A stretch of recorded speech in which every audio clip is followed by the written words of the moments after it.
محترم سامعین، السلام علیکم ورحمۃ اللہ وبرکاتہ۔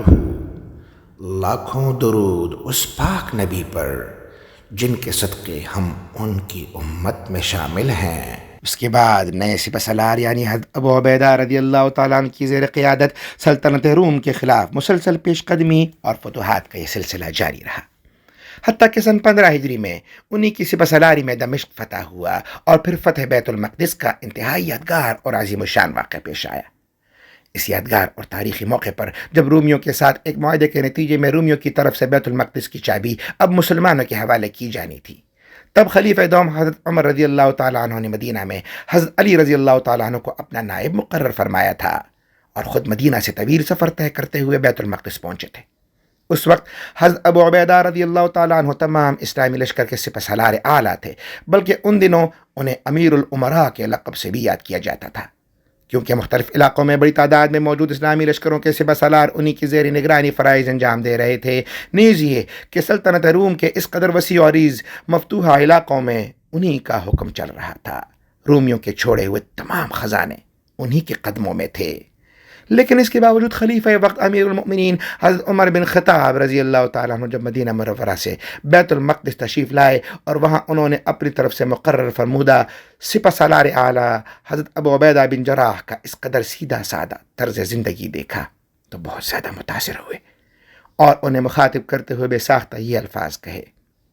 یعنی اے ابو عبیدہ، اس دنیاوی خوشحالی و فراوانی نے ہم سبھی کو بدل کر رکھ دیا ہے سوائے آپ کے۔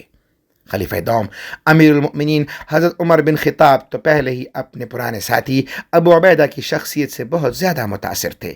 اب بیت المقدس سے واپسی کے بعد مزید متاثر ہو گئے، چنانچہ اب وہ مدینہ میں بسا اوقات ان کا ذکر خیر کیا کرتے تھے۔ حضرت ابو عبیدہ رضی اللہ تعالیٰ عنہ کی زیر قیادت سلطنت روم کے طول و عرض میں مختلف علاقوں میں مسلمانوں کی پیش قدمی اور تاریخی فتوحات کا یہ عظیم الشان سلسلہ زور و شور کے ساتھ جاری رہا۔ اسی کیفیت میں وقت گزرتا رہا، آخر انہی دنوں ملک شام میں طاعون کی مہلک وبا پھیل گئی، جسے تاریخ میں طاعون امواس کے نام سے یاد کیا جاتا ہے۔ یہ جان لیوا مرض بہت بڑے پیمانے پر اموات کا سبب بنا، دیکھتے ہی بہت بڑی تعداد میں لوگ اس کی لپیٹ میں آ کر لقمہ اجل بنتے چلے گئے۔